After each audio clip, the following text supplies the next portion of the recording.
News చూస్తున్నారు.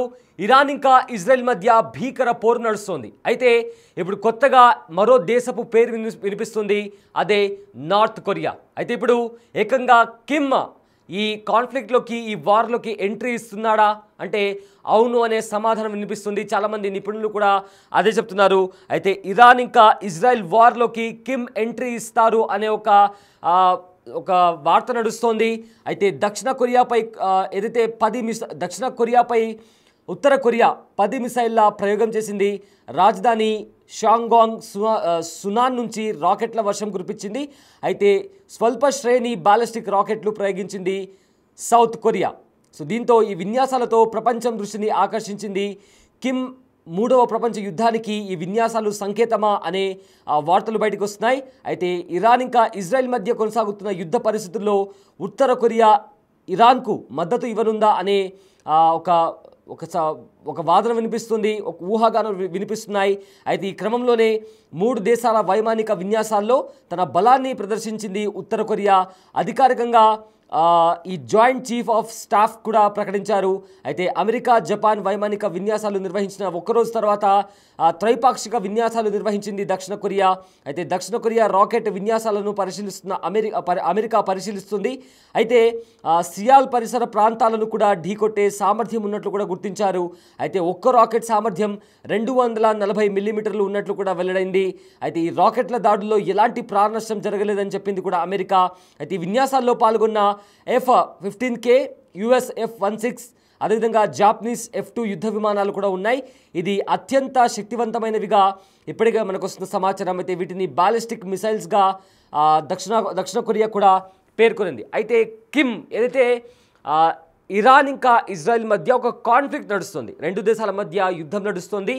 అయితే ఇప్పటికే రష్యా ఇందులో మేము కలగజేసుకుంటాము, మిడిల్ మ్యాన్ లాగా వ్యవహరించి 2 దేశాల మధ్య సీజ్ ఫైర్ అయ్యేలాగా కూడా ఒక మార్గాన్ని మేము చూపిస్తాము అంటూ కూడా రష్యా ఒక ప్రస్తావన తీసుకొచ్చింది. అయితే దాంతోపాటు ఏదైతే ఇజ్రాయెల్ ఇరాన్ పైన దాడి చేసిందో ఆ దాడిని కూడా రష్యా ఖండించింది.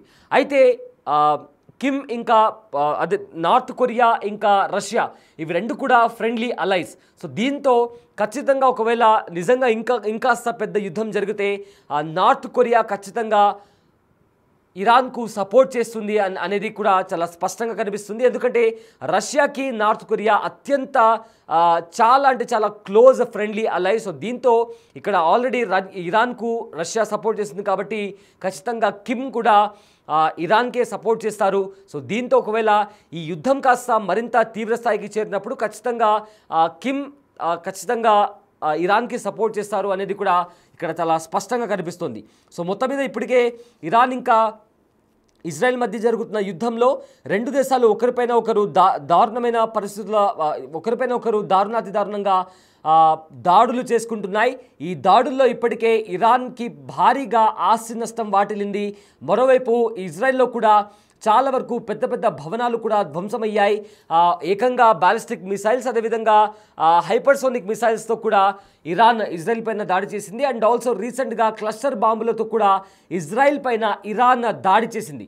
సో ఇప్పటికే అమెరికా కూడా ఇరాన్తో మాట్లాడే ప్రయత్నం చేస్తుంది. ఖచ్చితంగా అన్కండిషనల్గా సరెండర్ అయిపోవాలి అంటూ కూడా ట్రంప్ హెచ్చరించినప్పటికీ కూడా మేము ఎవరికి లొంగిపోము, ఎవరి ముందర తల వంచము, ఖచ్చితంగా మా పైన దాడికి వస్తే మేము కూడా డిఫెండ్ చేసుకుంటాము. అది అమెరికా అయినా, బ్రిటన్ అయినా, ఇక ఫ్రాన్స్ అయినా, ఎవరైనా కూడా మా జోలికి వస్తే మేము మాత్రం వదిలిపెట్టము అంటూ కూడా అటు ఇరాన్ కూడా చాలా గట్టిగా హెచ్చరించింది.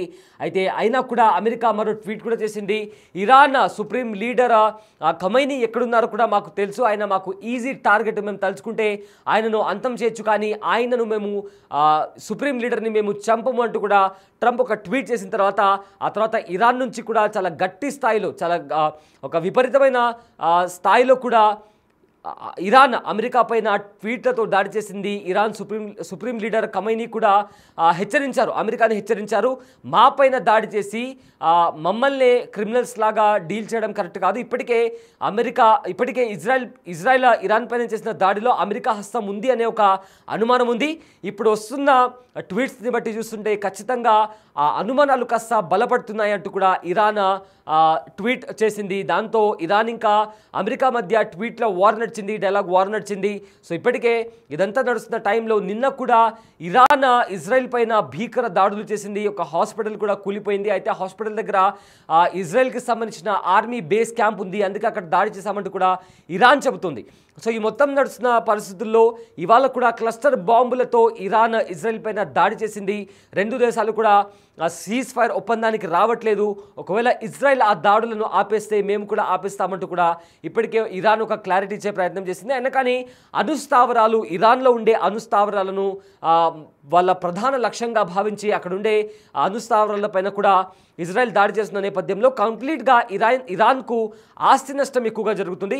సో ఇదంతా నడుస్తున్న టైంలో ఇప్పుడు అనూహ్యంగా కిమ్ పేరు వినిపిస్తుంది. ఒకవేళ ఈ యుద్ధం కాస్త మరింత తీవ్ర స్థాయికి చేరి ఇతర దేశాలకు అది ఒకవేళ పాకితే ఖచ్చితంగా ఇరాన్కు మద్దతుగా కిమ్ నిలుస్తారు అనే వార్త కూడా బయటకు వస్తుంది. ఎందుకంటే కిమ్ రష్యాకి చాలా ఫ్రెండ్లీ అలై. సో దీంతో ఖచ్చితంగా ఇరాన్కు కిమ్ తన మద్దతు ఇస్తాడు అనేది కూడా ఇప్పటికే చాలామంది కూడా చెప్తున్నారు. సో ఫర్దర్గా ఏం జరుగుతుంది అనే ఒక ఊహాగానాలు వినిపిస్తున్నాయి. సో కంప్లీట్గా ఇప్పటికే చైనా కూడా ఇరాన్కు మద్దతు పలికినట్టు తెలుస్తుంది. సో చైనా, రష్యా, అదేవిధంగా నార్త్ కొరియా వీళ్ళందరూ కలిసి కూడా ఇప్పటికే ఇరాన్కు ఇండైరెక్ట్లీ మద్దతు పలుకుతున్నారు.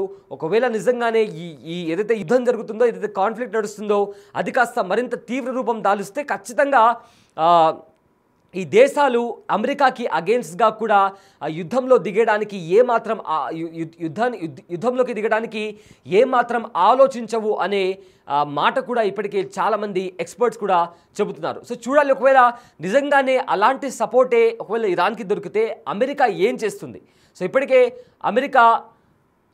అమెరికా సూపర్ పవర్ అని చెప్పుకుంటుంటాము. అండ్ మిలిటరీ పరంగా చూసుకుంటే అమెరికా అత్యంత శక్తివంతమైన దేశం, చాలా అంటే చాలా శక్తివంతమైన దేశం. అలాంటి అమెరికాను ఎదుర్కోవాలంటే ఖచ్చితంగా ఇరాన్కు చైనా, రష్యా, అదేవిధంగా నార్త్ కొరియా లాంటి దేశాల సహాయం అవసరమని కూడా ఇప్పటికే చాలామంది చెప్తున్నారు. సో ఈ నేపథ్యంలో ఖచ్చితంగా కిమ్ ఇరాన్కే సపోర్ట్ చేస్తారు అనేది కూడా చాలా బలంగా చాలామంది చెప్తున్నారు. కానీ ఎందుకు నార్త్ కొరియా ఇరాన్కి సపోర్ట్ చేస్తుంది అంటే వెస్ట్రన్ కల్చర్ వాళ్ళకు నచ్చకపోవడం ఒకటి, అది కూడా రష్యాతో తనకు చాలా ఫ్రెండ్లీ అలై ఉండడం. అండ్ ఆల్సో ఏదైతే మిలిటరీ పవర్కి సంబంధించి కూడా, అదేవిధంగా న్యూక్లియర్ వెపన్స్కి సంబంధించి కూడా అమెరికా వాళ్ళను ఎవరు దాటి వెళ్ళకూడదు అని కూడా ఇప్పటికే అమెరికా ఎవరైనా న్యూక్లియర్ వెపన్స్ ప్రయోగించినా లేదా కొత్త న్యూక్లియర్ వెపన్స్ ప్రొడ్యూస్ చేసినా కూడా అమెరికా వెంటనే వాళ్ళను వార్న్ చేస్తుంది. సో ఇవన్నీ కూడా సేమ్ ఇరాన్కి సంబంధించి కూడా అలానే కట్టడి చేస్తుంది. కాబట్టి సో డెఫినెట్గా నార్త్ కొరియా కూడా ఇరాన్కి సపోర్ట్ చేస్తుంది. అదేవిధంగా రష్యా లాంటి కంట్రీస్ కూడా ఇక్కడ ఇరాన్కు సపోర్ట్ చేసే ఛాన్స్ కూడా చాలా గట్టిగా కనిపిస్తుంది.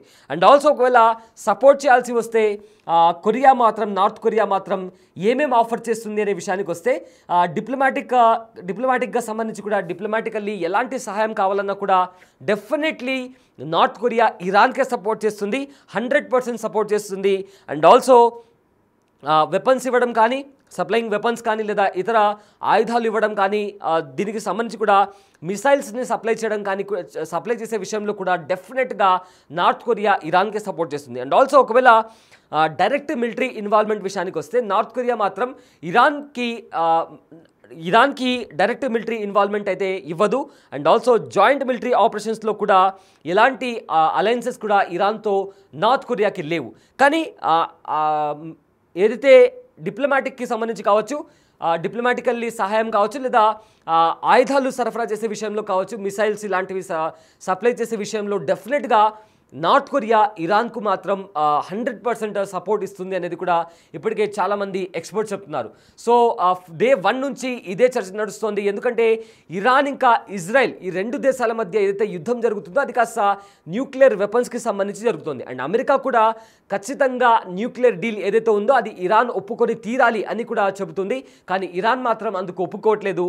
దీంతో ఇప్పటికే చైనా రహస్యంగా ఇరాన్కి ఏవైతే ఆయుధాలు ఉన్నాయో ఆయుధాలతో పాటు సోల్జర్స్ని కూడా తరలించింది అనే ఒక రూమర్ కూడా నడుస్తుంది. దాంతోపాటు ఇప్పటికే ఈ సీన్లోకి రష్యా ఇచ్చింది. దాంతోపాటు ఇప్పుడు నార్త్ కొరియా కూడా ఈ యుద్ధంలోకి ఎంట్రీ ఇచ్చే అవకాశం కూడా కనిపిస్తూ ఉండడంతో ఫర్దర్గా ఏం జరుగుతుందా అనేది కూడా ఇప్పుడు ప్రజెంట్ తీవ్ర ఉత్కంఠ నెలకొంది.